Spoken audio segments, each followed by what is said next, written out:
Hi, everyone. Welcome to week 9. Our theme for this week is representation in advertising. We should recognize that this is really building from last week's content, and we're going to carry forward this idea into next week as well. Whereas last week looked at the idea of media in general, and we sought to unpack exactly what media is, now we'll turn our attention towards a very specific piece of media, and it's the more traditional sense in which we understand the term, looking at films, movies, magazines, understanding how that media works, what some of the ideas that go into the content are, and who is portrayed in media, how we represent different people in the media. We should recognize that the Stuart Hall article is very relevant to this, and it's even sort of a little bit more specific. I'm going to come back to that in a second, but I'm recording this on Monday afternoon, and if you've interacted with any kind of media today, you probably recognize that there's some news, that there's a fairly big media event and a very sort of controversial topic that's been floating around. Yes, the Oscars. I'm sure you've heard about this. Most of us have probably encountered some kind of story about this situation. I'm not about to try to take sides here or dig into anything. I think this is a very complex situation. I think there's a lot to consider. I think a nuanced discussion is the only way we'll ever sort of get to an understanding of all the different forces at work here. I'm only bringing it up because I want to mention the sort of the role that media plays here. We have an event that's essentially built around the film industry, yet it's a television event, although most of us are probably using some kind of a streaming service to access this. And it's really social media that runs wild after something like this happens. So we're accessing something like this through layers and layers of media. And certainly those different layers of media bring with them different ideas, different thoughts, different inputs. And if we want to think more about the Stuart Hall article, different ideologies. I think it's really interesting today to see the ways that responses are so very different. We kind of have two sides, but I think there's also a lot of nuance in those two sides.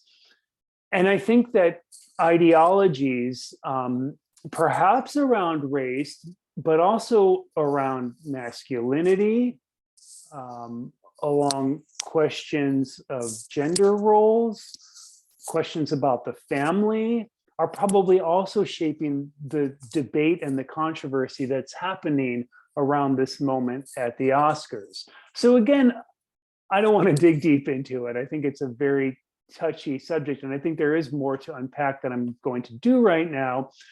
But I think when we're talking about media and we're talking about the ideologies at work, this is certainly a touch point, and it's certainly something that we should think about and try to think deeply about rather than trying to draw any kind of deep conclusions. Anyhow, it's also sort of the entertainment industry, and maybe we should just get back to work. But we are also, interacting with images, and I think it's kind of important to recognize when these things happen. Anyhow, going back to the reading, going back to the content for this course. Again, we read this article by Stuart Hall.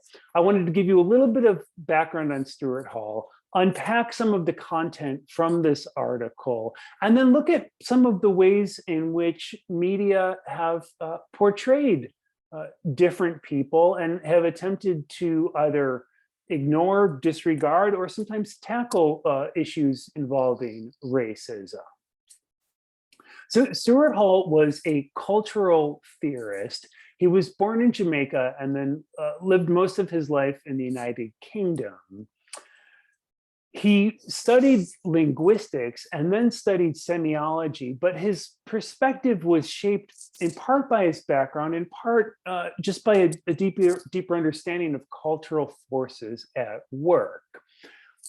He mostly wrote shorter articles, and he edited many volumes of essays. To give you a sense of the sort of work that he was occupied with, I think these are just a few samples. He wrote many, many essays throughout his lifetime, but something like Situating Marx tells us a little bit about his orientation towards different subjects. He's thinking from a leftist Marxist perspective, whereas slightly later, essays such as Encoding, Decoding look at some of the ways that we unpack the meaning that are contained in cultural images.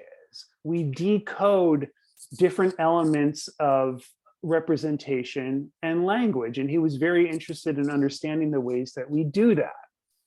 An article like Race, Articulation, and Society Structured in Dominance point towards his role in this movement that was referred to as post-colonialism. And sometimes it's still referred to as that. Sometimes we see it associated with other different related ideas. But the notion is that particularly in the 1980s, 1990s, we were moving towards this society where the former British, US, European colonies had established independence widely, and there was an examination of the repercussions that centuries of colonialism had inflicted upon different areas of the world. And this is still very much an active conversation, although we typically hear it referred to with slightly different names these days. And Stuart Hall was absolutely an important contributor to this field. A slightly later article, as we've read, is The Whites of Their Eyes, Racist Ideologies and the Media. I just wanted to show you where that's situated in his larger body of work. And then essays like The Local and the Global, Globalization and Ethnicity, looking at ways in which identity is shaped by global politics. And Stuart Hall absolutely continued writing through the rest of his life. These are just a few examples to show you the direction in which his writing moved and how it was shaped. So looking at The Whites of Their Eyes, looking at the essay that we read, again, the goal here, his purpose is to explore racism, racist ideologies, and the media. So we're looking at sort of a few factors here: racism, ideology, and the media. We should understand, we established a definition for media last week. And again, we're looking at a sort of a more narrow focus, what we traditionally consider the media: film, television, magazines, and so on. And Stuart Hall begins this article by establishing some of the elements of ideology. He sees this as an important point, and he's actually, to sort of give you a preview of next week, he's building from an argument that Roland Barthes makes about ideology. So we're going to get very deep into that question next week. But to start off, you may have recognized that he gives us this quick definition. Stuart Hall gives us this quick definition in the article, where he says that when he says ideology, he's using the term to refer to those images, concepts, and premises which provide the frameworks through which we represent, interpret, understand, and make sense of some aspect of social existence. So it's a sort of a big definition, but we should recognize that it's not just about the language that we use. It's not just about the words we say, but it's about the images we present, the concepts and the premises for those images, the interpretations that follow. Something that may seem naive or innocent, if interpreted by large audiences to have a different meaning, might still represent an ideological function. Okay, and again, there's a lot more to unpack there. We're going to dig deeper now and next week. But Stuart Hall sees three important things about ideology, and this is where the article really starts moving forward. First, he says that ideology, and again, this is all these things that we tell ourselves to make sense of the world. First, ideologies are predicated on sets or chains of meaning. So there's this sort of accumulated set of ideas that build up, and it can be kind of linear, or it can be a kind of aggregate. It can be these pieces of meaning that form all over the place. And the example that he gives is freedom. This means something very different to different people in different societies, and it has meant something very different over time. The notion of freedom that we hold in the US today is actually a very different notion of freedom than than people in the United States held 100 years ago and 200 years ago, and so on. So these chains of meaning can shape an ideological concept. The second point that he makes, the second important thing about ideology, is that the intentions of ideology are formulated from within.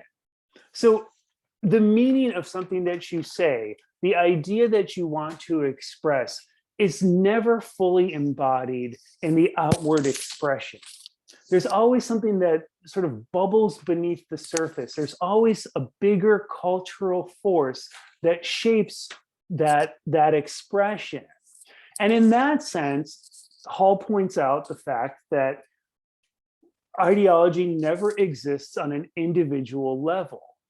Those forces bubbling up are always formed collectively. There's always some kind of shared vision of the world that social groups form. And those intentions that result from that are shaped by the collective behavior. You can never have an ideological premise that is entirely your own. It's always shaped by some kind of collective input that builds up within and then is expressed outwardly. The third important point that Hall makes about ideology, he says that it is a constructed identification and knowledge. So we use ideologies to sort of create these truths, to create these ideas about the world, to create these understandings about how society works. But they're always constructed. They're always built. They're always formulated by these collective ideas about the world. They always become this sort of formulation that is built. It's never really truly of the natural world. It's always human ideas that have formed socially more than naturally. And this is what he's driving towards in his idea of ideology. Now, he says media are particularly important sites for the production, reproduction, and transformation of ideologies. This follows directly from McLuhan's thinking, right? We can express our ideas to one another verbally or gesturally, right? We can see, and that was actually a high point of the Oscars. We saw a lot of the gestural communication that's normally left out of normal discussions, but or normal is a bad word for that, but every day-to-day in our ideological world, all these kinds of communication that are one-to-one can build viewpoints towards the world, can build understandings of how the world works. But we live in this world where we extend ourselves, right? Where we find all these different tools to put ideas in circulation, to reach much broader audiences, and to present those ideas in a whole range of different communication modes. So it doesn't have to just be speaking. It can be written, typed. It can be a typographic expression. It can be a visual expression in pictures. More often than not, more and more lately, we have these multimedia typed plus audio plus moving picture that express ideas about the world. And it follows that media become these powerful sites to not just create new ideologies, but to multiply the ideologies, the beliefs that are already existing, and then to transform them, to accelerate them, to sometimes make them more extreme. Very often people feel like they're forced to pick sides in this media world that shapes our sort of collective view of society and of the world. So when we take all this into account, then we have to recognize that the media construct for us a definition of what race is. And again, this is straight from Stuart Hall's article. My understanding, your understanding, all of our understandings of race, of what ethnicity means, are, according to Stuart Hall, shaped by the media. You don't have to accept this viewpoint, but I think he creates a very solid foundation for enforcing that. He goes on to say that since, like gender, race appears to be given by nature, racism is one of the most profoundly naturalized of existing ideologies. This is really important, and it seems like a sort of a contrast to the previous statement, but this is exactly the argument that he's building up. We assume that race is some kind of a natural thing, something given by nature. Stuart Hall is arguing just the opposite of that. He's saying that things like the media actually construct notions of race. This isn't just about sort of saying I'm colorblind or I don't see race. It's very different from that. And it's important to recognize the distinction. For Stuart Hall, he uses a definition in other places. You wouldn't have seen this in the article, but his working definition for race involves an idea that it is discursive rather than natural. It's something that's built up through our representations of ourselves. He sees a discursive construction of race, meaning it is not something that is totally natural, but it's something that has been built by ideology and conveyed through the media. It's not to say that it doesn't exist and that we can completely ignore any kind of racial difference, but he is pointing to the idea that to just sort of put everybody in this bucket of white or black or Asian or Latinx is to make sort of cultural assumptions and stereotypes. And there's actually sort of a broad spectrum of all sorts of different multiplications and different possibilities within all of that. But we tend to have this sort of need to feel like we need to classify everything, that we need to put concepts into very particular buckets or spheres or to close them off. In this argument, he points to the fact that you could look at the DNA from different people around the world, and there would be absolutely no noticeable difference from the DNA strand. And that's a scientific fact. You cannot tell the ethnicity, the race of someone from that sort of genetic level. And there is fundamentally no difference. But we live in a world wherein we've established difference, where we've created a discursive space. We've created this media presentation of difference, which therefore does exist and cannot be ignored. It's a longer, nuanced investigation. It's a longer, nuanced set of ideas. I hope it's clear from what I'm saying. I'm kind of trying to move through it quickly. And so please, as always, if you have any questions about that, or if it seems kind of problematic, then please let me know. Stuart Hall absolutely does a better job at explaining it than I do, but I hope that sort of suffices to tell you a little bit about his ideas. From this point, he moves forward and talks about the different ways in which media can be racist. And he does recognize this. It's worth noting that particularly in his time, and I think in our time now, we have to look at the fact that there is racism in media.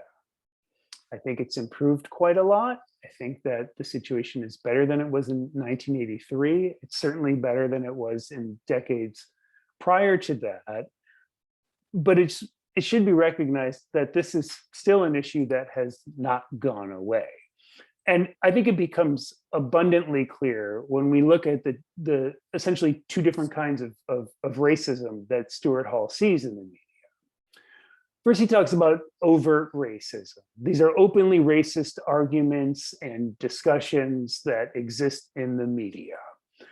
Thankfully, we don't see much of this anymore. This is mostly gone from our mainstream media, though we do see politicians, particularly on the right in the US, who flirt with openly racist statements and arguably have gone there, right? The other form that racism can take in the media and elsewhere is what Hall refers to as inferential racism. And he calls this naturalized representations of events and situations relating to race. To take a situation, to build it out on a set of assumptions, to act as if something is just the normal law of nature. He talks about the slave stereotypes, and it's a painful history, but we should recognize that this is something that was absolutely naturalized in the history of the United States.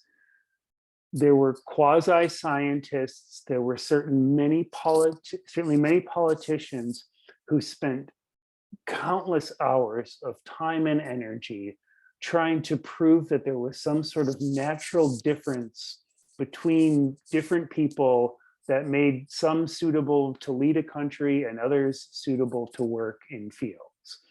It's absolutely false.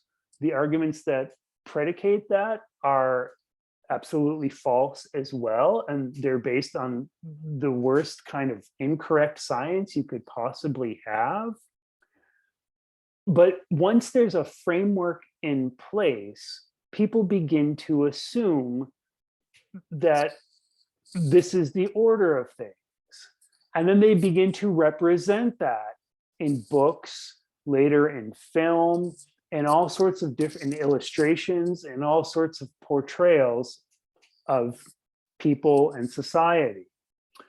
Once that foundation has been built up, we see those images proliferate, and then it just seems like the natural framework on which things rest. And other messages emerge in the media with these ideas as the sort of underlying premise. And this is when racism becomes inferential, when it's no longer a direct statement about race or racism, but when it underlies some of the assumptions through which we understand the world. And then he talks about the last point that I'll raise from this article in particular. Hall talks about the grammar of race, that we start to see different terms, and he doesn't mean this in a traditional linguistic sense, where grammar is pieces of a sentence. Think about the grammar of images. Think about the grammar of media.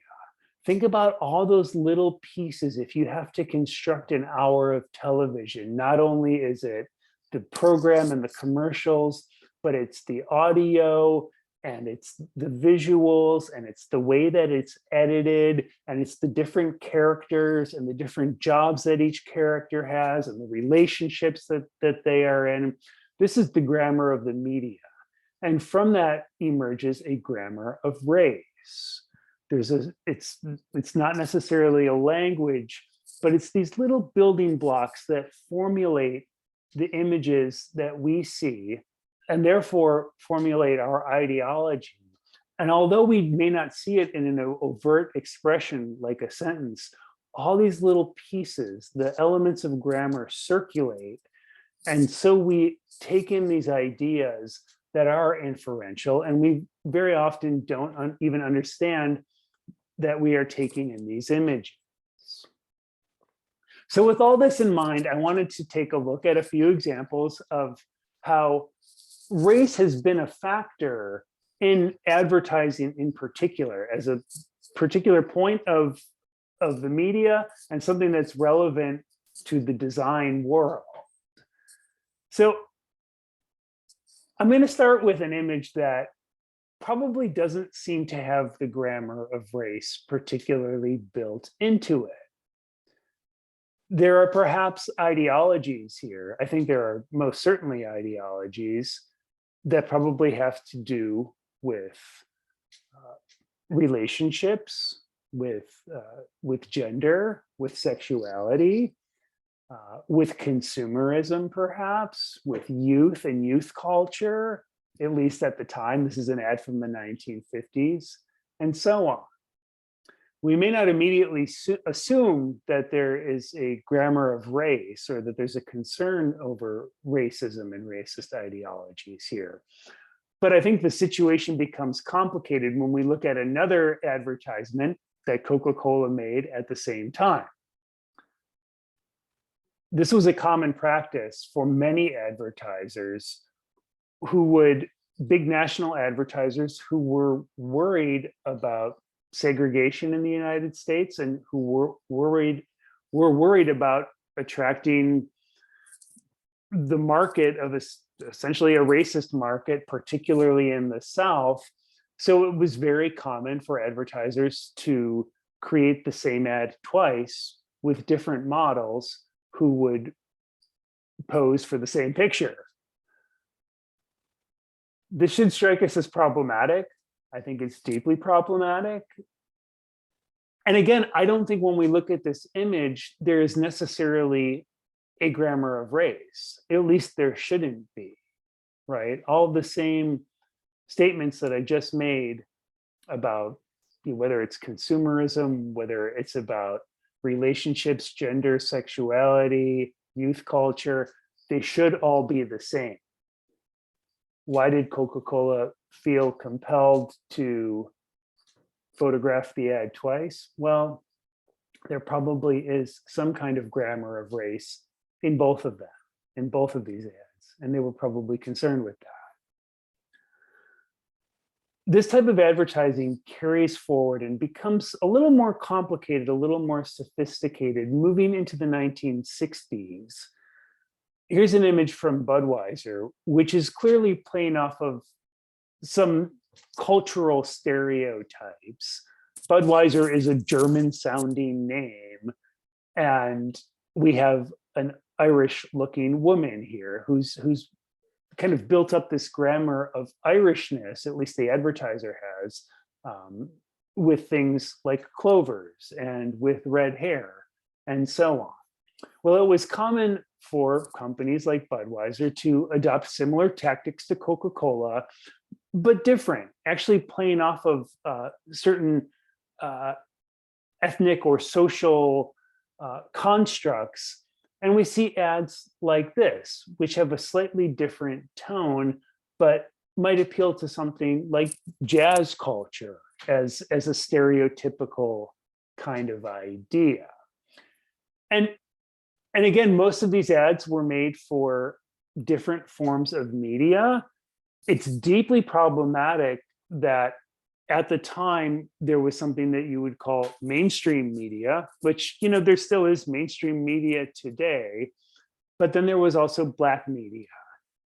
Magazines like Jet and Ebony would run the ads, including people of color, and Time and Life would run the ads of the white people. This was the standard at the time. Again, it's problematic beyond words, but I'm pointing to the history here and asking you to think about the implications of that history.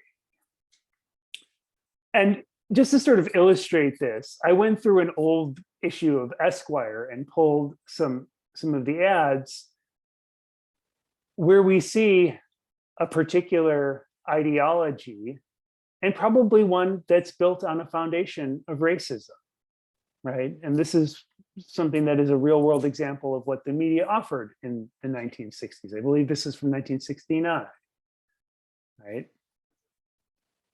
Not to mention what this ideology says about cool or hipness or whatever. That's also problematic, but on another level. And another ad from the same magazine. This one, you actually have at least one person of color, which I suppose is a step in the right direction. It's strange that there's really no kind of social interaction here. The fact that it's a kind of cutout, I guess, makes it a little easier or something. I'm not sure. But this is the direction that advertising went in American magazines at the time. There were efforts to open that up. In fairness, Pepsi was a more progressive company that sought ways to create messages that would address broader audiences and would include more people. Notably, as early as the late 60s and early 70s, they started running advertisements with what was at the time referred to as integrated groups of people. And segregation had officially ended, but there was still many carryovers from segregationist policies.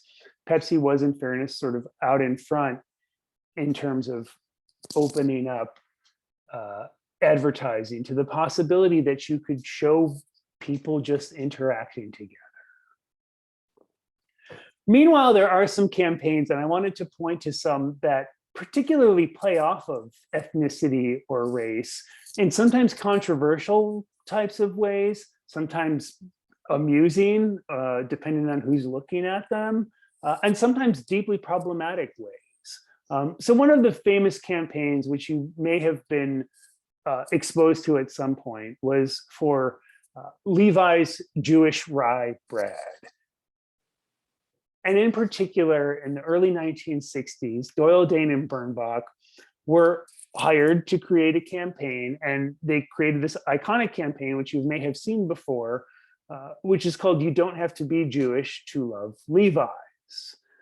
As an introductory image, you see a grandmother, probably an older woman who seems to be matronly, is in the kitchen with the bread. All the sort of image points to a reading along these lines, and who may very well be the Jewish matron or grandmother who bakes the bread.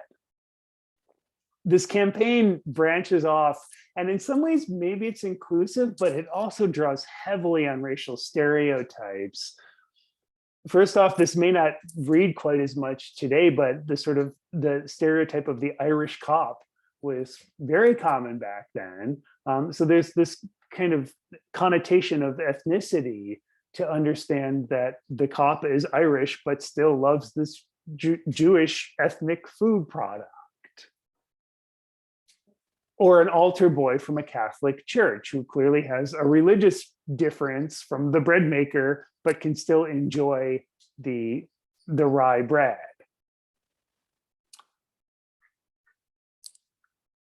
Again, most people of color are not Jewish, but so this sort of points to the fact that someone outside of the Jewish faith is enjoying the rye bread.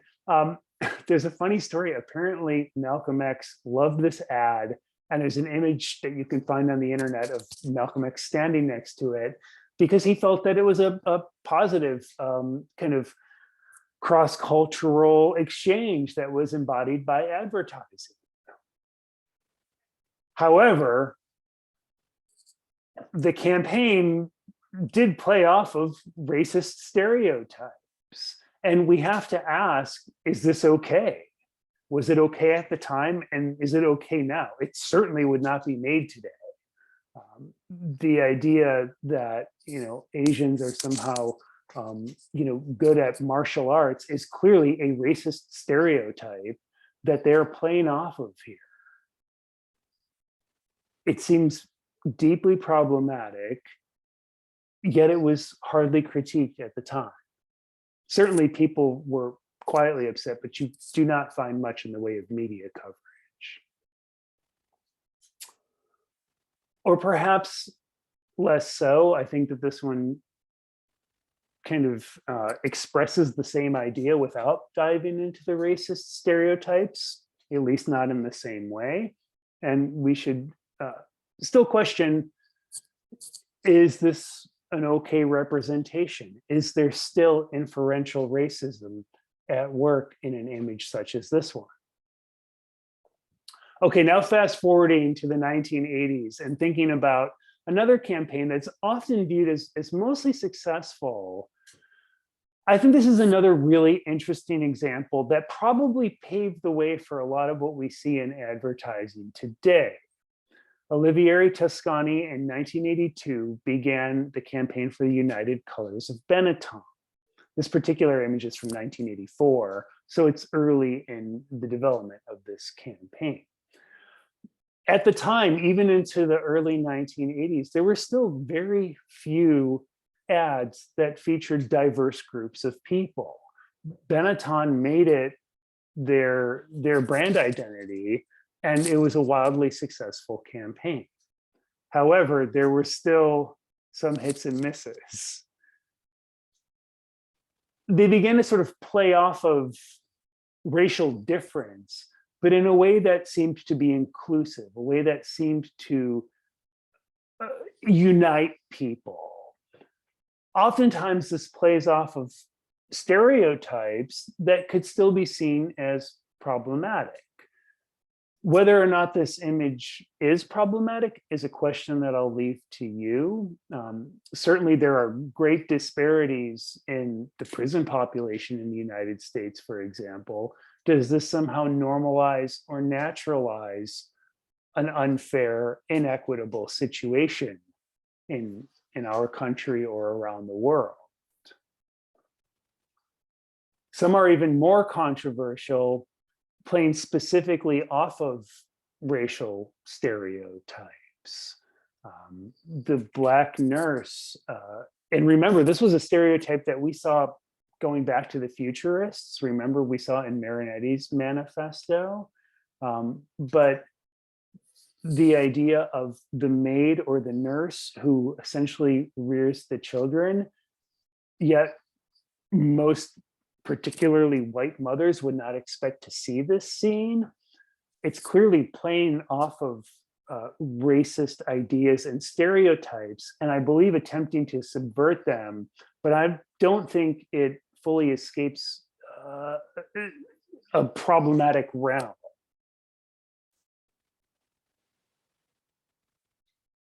Or one that references a history of colonialism in something of a lighthearted way. I think an image like this is sort of intended to be controversial. To what extent it's successful, I don't know. I'll leave that to you, but I do think it's problematic. Or another that most certainly would not be made today, as we've seen different situations of different politicians, for example, who had attended parties decades ago in blackface. This is clearly playing off of that trope. In fairness, they made a version that is opposite of that, but there is not the same painful history of whiteface that there is towards blackface. So I think these are still problematic. I think they're attempting to be lighthearted, but perhaps don't take the discursive formation of racial difference seriously enough. We'll see there's sort of controversy, and again, we should ask, is this really, is this intentionally racist? is it overtly or is it inferentially racist? And to what extent? I think it's problematic. Um, it's certainly something that most, if not all, advertisers would shy away from today.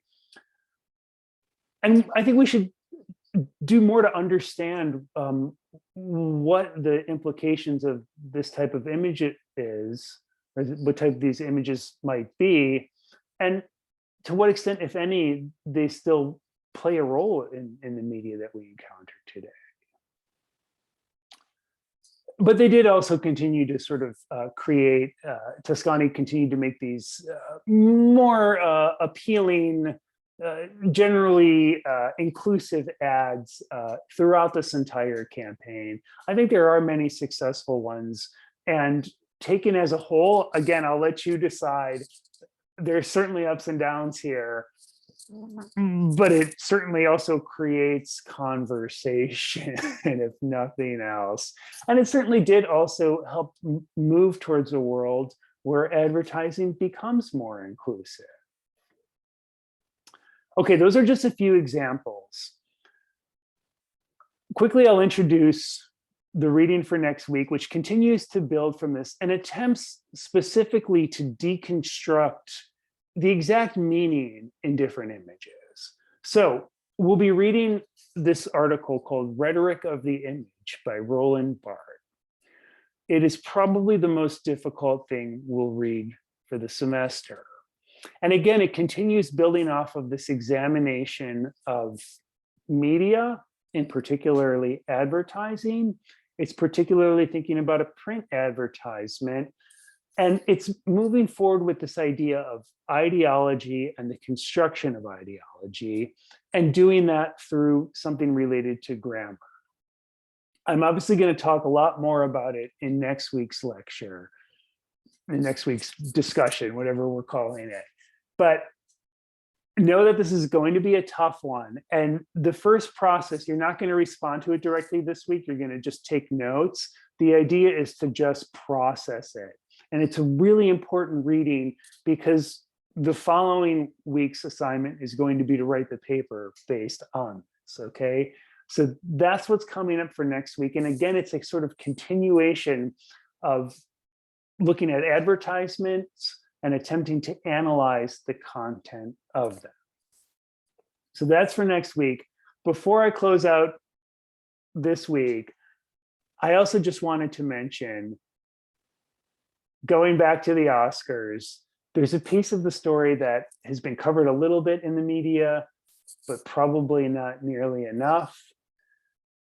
The big event that was overshadowed by all of the controversy was the Oscar going to Questlove. And just on a personal level, Summer of Soul was an eye-opening movie. I think it does a lot to recreate the cultural narrative around the 1960s.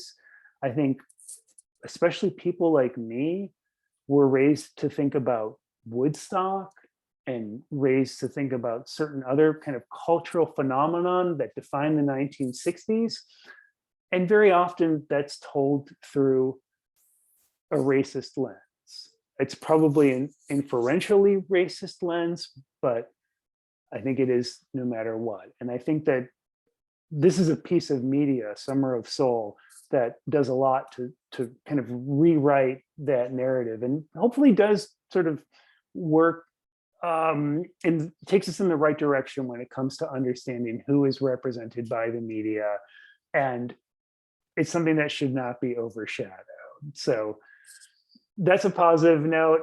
And also look at Questlove with his mom. How can you not love this? Anyhow, looking forward to the discussion that's built up around this. I hope it's been interesting. Can't wait to hear your comments and everything else that follows. Thanks.